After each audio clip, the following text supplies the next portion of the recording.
Hey, it's Travis from Flaps 20 Sauces and Rubs. If you're a team looking to jump into the SCA or just a backyard griller looking to up their steak game, well, this is the video for you. I'm going step by step into the process that we use when we're on the road competing week in and week out in the SCA. So stay tuned. Welcome back and thanks for sticking around. The SCA stands for Steak Cook-Off Association, and they do contests around the world. The goal is to earn your golden ticket to the World Championship in Fort Worth, Texas. About 400 to 450 people earn that golden ticket and go to Fort Worth every year to compete for the best steak cook. So, we were there last year, we've competed, we've got some tips and tricks that we're going to share with you. First off, they let you select steaks. What we look for is a nice spinalis. We look for a really good marbling inside. Once we pick them, I put them in the cooler to chill them off. I do this so it's a little easier to trim. These are the ones that we selected from our local grocery store. This is something that you would pretty much see at an SCA contest. Very light trim, the tail is still on there, so you're gonna have to trim that off, shape it up, but hey, you're in luck. I got two to show you how to do it. So again, I just got these out of the refrigerator. I wanted them to cool off, get a little solid or a little bit of a tighter feel to them. A lot of times you're picking steak in the heat of summer, and these are, well, they turn to mush. So what I'm looking for when I pick a steak, even if I'm going to eat one at home, is I'm looking for this part. This is called the spinalis. The bigger, the better. This is the most juicy, tender part of the steak. I'm looking for a little bit of fat inside. That's going to bring a little bit of flavor. Some of them have these little extra heart, which would be called a tri-heart. Most tri-hearts, they have a little bit of a bigger muscle group right there, but this has a tiny one. All we're going to do is we're going to trim off some of this fat. This is not going to render. It's super hard. You're not going to be able to get a rub or a flavor in there. So we're going to trim that off. We're going to trim the tail and kind of shape it into something a little bit better. First thing, just get rid of that. You don't want the judges. That's not going to be a good appearance. Now, if I was cooking at home, I might leave it to eat this little part right here, but I'd still trim a little bit more off, even if I was serving it at home. Just get some of this hard fat that's around the edges. Again, the rub's not going to stick to this. It's just pretty much going to come off or not penetrate. And when the judges go for a bite, they're going to get a lot of fat, and it's going to make it a chewy bite. Now again, the SCA isn't your home. So people aren't going to judge you on appearance, they're going to just judge you on taste. But I'm going to go ahead and trim it as if we were going to do a steak contest. That's about all I would trim off because I want a nice shape. I'm going to turn in a presentation side, which is what I get the appearance for. And then I'm going to turn in the side with the spinalis where they're going to eat from. I trimmed off, you notice a lot of that. I'm going to come back through with the scissors, cut this off. Probably trim this up a little bit. I'm not too worried about this fat right here. It's just going to puff up. They're going to eat around it. But what you can do, just as a little pro tip, is push it out and then just trim it down a little bit. So when it hits the high heat and it tends to puff up, it won't separate those two muscle groups, and it'll kind of even out with everything. I'm going to tie it up. Look at the other side. Make sure you flip it around because this is something we didn't notice right here, right off the bat. So we're just going to cut a little bit off of that. Again, this is going to be my appearance, or this is going to be my appearance side. So I want that to be looking nice. And this is going to be the side that they eat. So I want a lot of this fat off. So when they take a bite, they don't get a chewy bite. Now that it's done like that, I'm going to get my butcher twine. Butcher twine you can get at your local grocery store. You can get it anywhere, ordered on Amazon. Again, this video is how I do it. You can watch 100 people do it, and they're all going to do it differently. What I like to try to do is I like to get where I'm going to turn it in, and that's where I want to put my knot. I double it so that I have a little bit more surface area, so when I tie, it ties a little bit more evenly.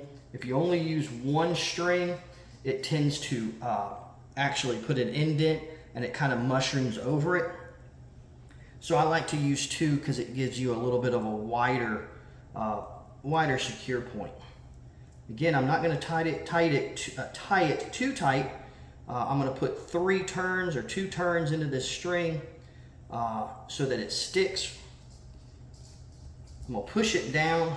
What that's going to do is loosen that string back up to where I know when I put it on the grill and I flatten it, and then I'm looking at where I'm going to turn this thing in at. I'm going to look at both sides. I kind of like this side because I've already trimmed that fat. And the string looks pretty even. I'm just going to tie it up and call it good.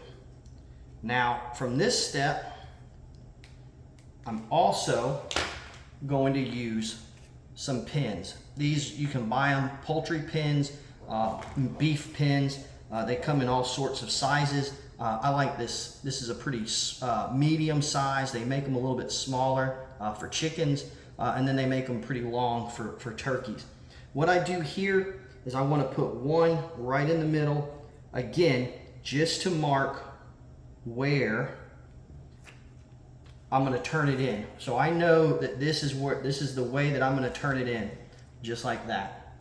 Now, if you see where you need to push another pin in, go ahead, push pins in. I've used up to 4. I've used 1. You know, it's just what you think it's going to take. Now, I am going to pin another one here only to kind of hold that string, so as I'm cooking, that string doesn't push down. Trim this, and that's basically what I'm going to turn in an SCA. Now, again, this is what I would do at home because I found that it cooks better. It actually keeps a shape. I like the appearance. It looks good if you're going to have people over. And all I'm going to do now for just the presentation of the SCA is I'm kind of going to taper around. What this does is this allows, when you put the weight and you put this on your grill grate, it's actually going to make it a little bit more of an even look around. Then I'm just going to flip it over, do the other side, and this is about it. I'm going to do the other one, and then we're going to get to marinating.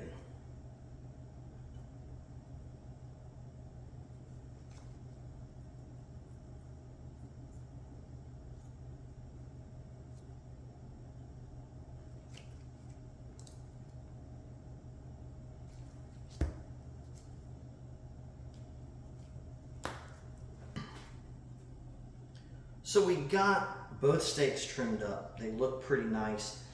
This one was a little bit, because it's been on the counter a little bit longer, it started to do that melting where it was getting a little warmer, but I still got it tied up. I had to put the pins in between the string so they wouldn't want to go either way. After this, I'm fine with the way they look. I'm happy with the way I trimmed. Now that's all that's left is to put them in a bag or a pan. I prefer a bag because I can throw it away.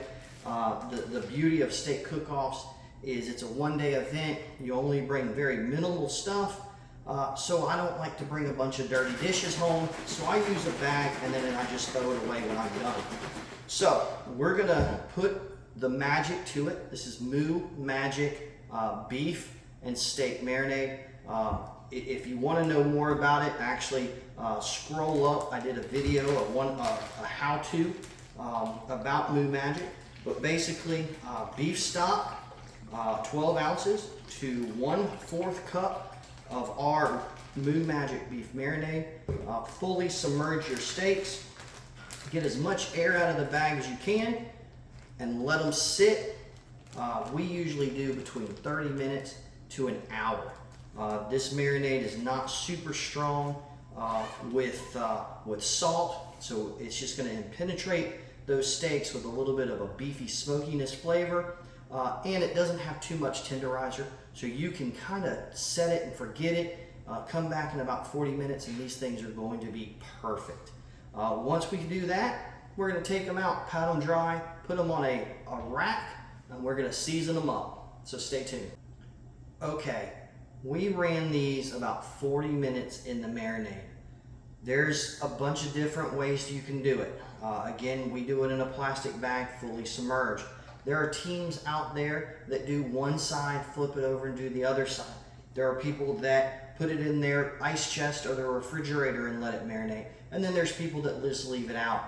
I don't think there's a wrong way, because too many people are getting 50s in texture and 52 pluses in flavor. So I think you just have to find your method. My method is I like to cold marinate. So I take a cold steak, put it in warm marinade or room temperature marinade, and then I put it in the ice chest a little bit elevated, so it's not right in the ice. So it's probably a cool between 60 and 50 degrees. Leave it in there 40 minutes to an hour, and then I take it out. My process on this portion of it is I leave it out after I season it to where it can sweat really good. And I'm not leaving it out for hours on an end. It may be out before I put it on the grill 30 minutes, 35 minutes. So that's where I get it back up to room temperature. So again, it's what you feel comfortable with. None of them are wrong. All of them are gonna pack the flavor in there and give you a super tender steak. So what I did is I have just a cooling rack. You can pick it up at any supply store. I think Walmart and or Sam's, someplace like that's going to carry them as well. It's just to elevate it off of the aluminum pan. I'm just going to take them out, set them on that paper towel, kind of just to get them a little bit dry so some of the seasoning sticks. Plus, this is marinade and it does have tenderizer in it. So if we left it on there, it was just going to tenderize for an extra 30 minutes to 40 minutes while the seasoning's on it. So again, just tap dry, get some of that moisture, some of that liquid off. This is going to get that rub when you put it on there. It's going to get it to stick really well. Make sure you get the sides, the back side, and then what we're going to do is we're going to place it with the turn inside. What we want up, we're going to face that down so we get the back side of the steak first. And today, all we're going to do is, I got this, and I don't know where it came from, but I call it the red, white, and blue. Red, white, and blue stands for red or steak rub. This is where you're going to get that good steakhouse flavor, a little bit of spice, a little bit of coarse ground pepper, Worcestershire. People put all kinds of stuff in their steak rubs, but this is where you're going to get the color in that steak rub taste. So red. White is going to be an SPG. It's going to be a basic salt, pepper, garlic, a little bit of onion, not much of just a basic SPG rub. And then you're going to go blue, or what I call the butter rub. There's a lot of companies out there that are making like a salt, very mild in salt, but a super buttery flavor that goes perfect with a combo. Now there are people out there using all different stuff, but this is the basic profile: red, white, blue. You want red color, you want some SPG with your white, and then you want a little bit of butter flavor. People add to it. You can always add another rub, but this is kind of what I like. I get my red from our Thriller steak and beef rub. Basically, I just hold it up, and I'm just going to shake very lightly on top.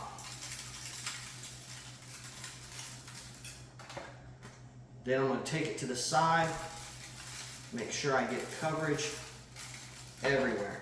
Now, this is the part that every traditional barbecue person is going to hate me for, but I do rub this. So what I want to do is I want to get that color, so I'm going to rub it to make that the chili powder and some of the other stuff in this rub really kind of tint the steak.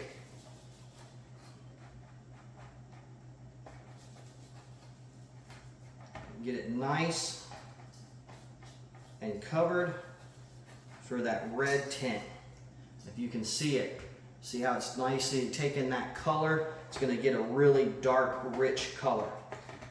Now that I have that on, I'm going to follow it with the Griller SPG from Flaps 20. Of course, I'm Flaps 20, so I am going to use my products. I stand behind these. These are what I run week in and week out in the SCA, and they're a proven winner. Our SPG is exactly that. It's salt, pepper, garlic, very, very balanced flavor. So you don't have to worry about getting too much salt. So if your steak rub has a little saltiness to it, you don't have to worry about it. Again, what we're doing is we're going to get the sides, and we're just going to come over the top and very lightly dust the top. Again, when you're building a profile, you kind of want to watch. You don't want to use too spicy rubs. You don't want to use too peppery rubs. You don't want to use too salty rubs. You kind of want to get them balanced to where one plays off the other. You can use too spicy if you're going to use one light and then one heavy. We're going to let that sit for a minute, straighten out my string to make sure I don't get a bad appearance. And then we're going to follow it up with my good buddy, Bill Mann. He makes a comeback pit grit. Now this is where we're going to get that butteriness. It has a super balanced flavor of that butter, a little bit of salt. Just a little on the side. We're going to come back over the top, coat it really nice. Every layer you want, or every layer you make, you kind of want the steak to be shown through. You don't want any of your layers to be too caked on where you can't see the actual steak and what the fat grains. But again, as you layer, it is going to get harder to tell where your turn inside is, or where your mark is to where you want to set it in the box, and that's why we use the pins. I'm going to let this sit probably about 15 minutes just on the kitchen counter. I would do the same thing if I was in the competition. I would actually have these outside. If it was too hot, I'd put a pan of ice underneath them to keep them cool. Let that kind of draw, let the salt kind of draw some of that moisture out, get those flavors embedded. And then I'm going to turn it in. And again, the back side is my turn inside. So once I turn them over, I'm going to season them up, make sure there's no blemishes, make sure that, if I need to trim something, I can, because in the competition world, that's the last time I can touch it. I cannot trim after it's cooked. So the next time you'll see us, the front side will be seasoned. We got our grill actually almost ready. We got a charcoal chimney full of Jealous Devil, burns hot, burns clean, brings the best flavor to these steaks, grills them hot, what we need, puts that mark on them, and we'll be outside grilling these. All right, now all we have to do is kick the tire, light the fire, the grill is ready. Our seasoned steaks have been sitting out probably about 35 minutes. They come out looking good. The moisture's coming out of them. The color is saturated in there, and they are just ready for the grill. The last step, again, put the coals in, clean your grill grates really, really good, spray them with oil, and then clean them again to get any residue off of them. Then just take a paper towel, kind of dab a little bit of that moisture. What's going to ruin this cook and your lines is if the steak's wet, when it hits a hot grill, it's not going to like it, it's going to stick. So the more you can dry it off, the better that it's going to come up. So all that's left, a heavy dose of cooking oil. It's going to cook off. We got the grill over 550. It's not going to stay on there. It's not going to do anything with the flavor. So you're okay with that. We're going to shoot the grill grates. We're looking for about 550 to 560, and I found my spot.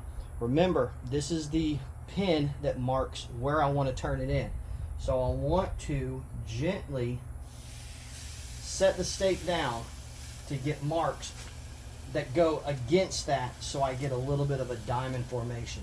I put the steak weight on there, then I set my timer for 1 minute and 25 seconds. After the 1:25, take my grill grate spatula, I'm going to pull it off, clean the grates, find that good spot again, hit it with a little bit of oil, and then I'm going to rotate it 45 degrees and set it back down. What this is going to do is give me that perfect diamond.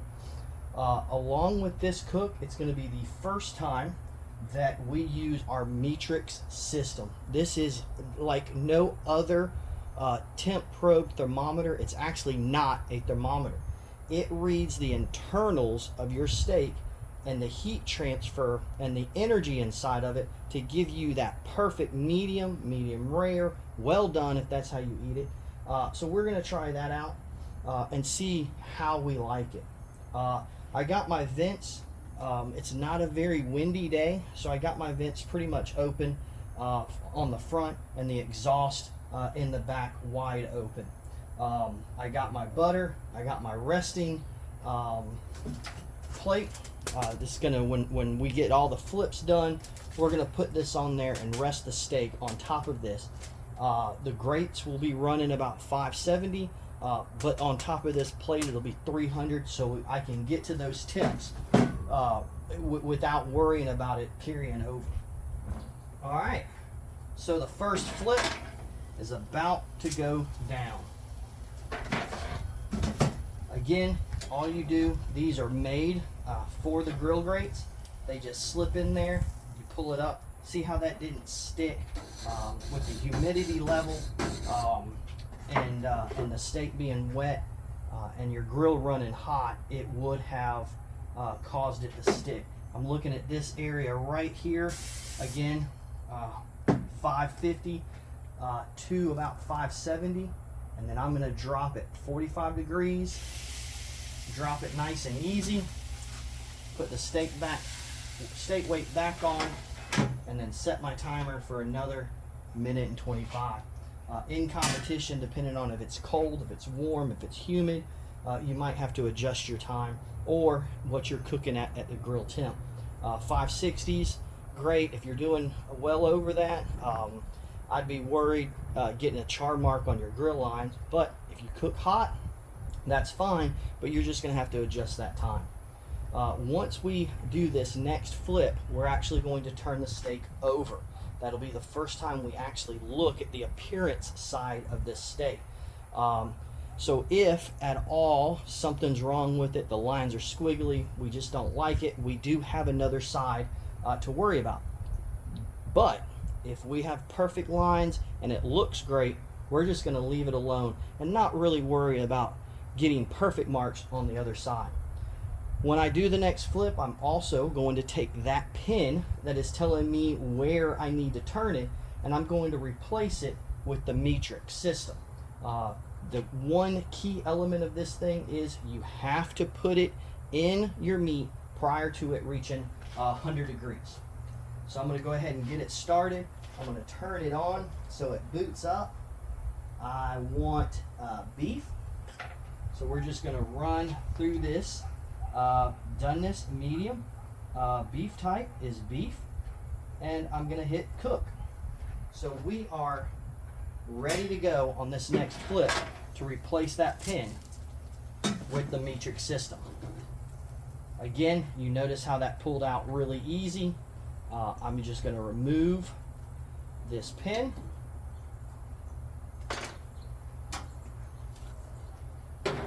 I'm not in any hurry. I don't have to really worry about it. This thing is still cooking in the internals. So I found me a spot. I'm going to coat it lightly with oil. I am placing the matrix in to about halfway and placing it on. Again, you don't have to do the weight.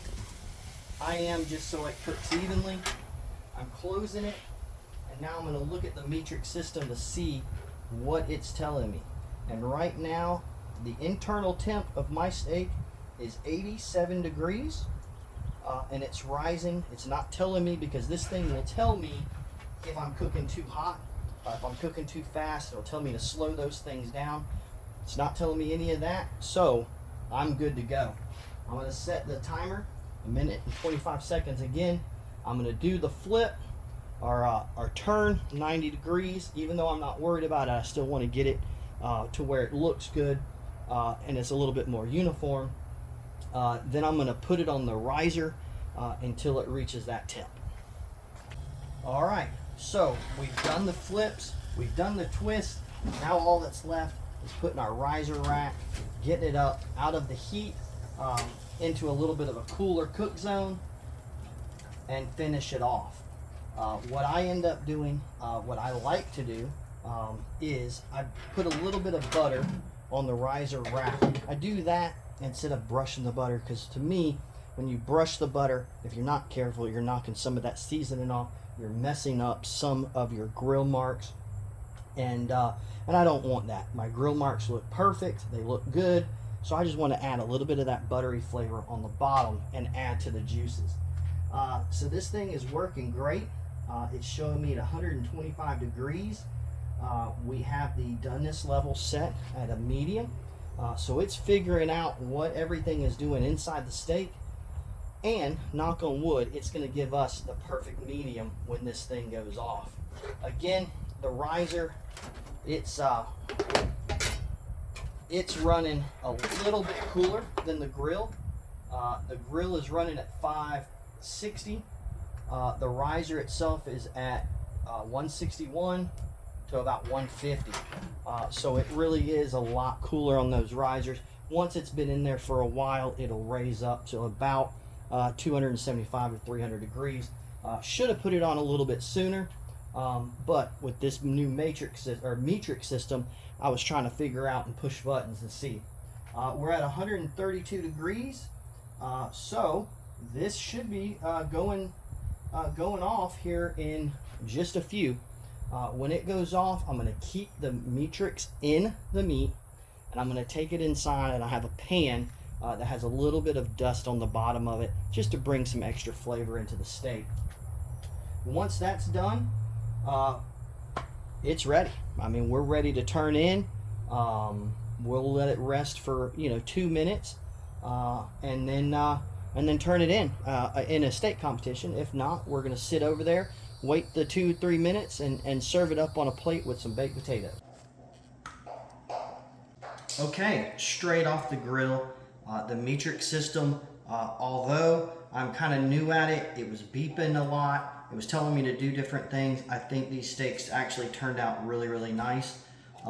This one was the one that I wanted to turn in for the appearance, but remember, I didn't worry about the other side. This would be my turn-in side, but actually, after looking at it, I figured out the matrix tells you when to flip.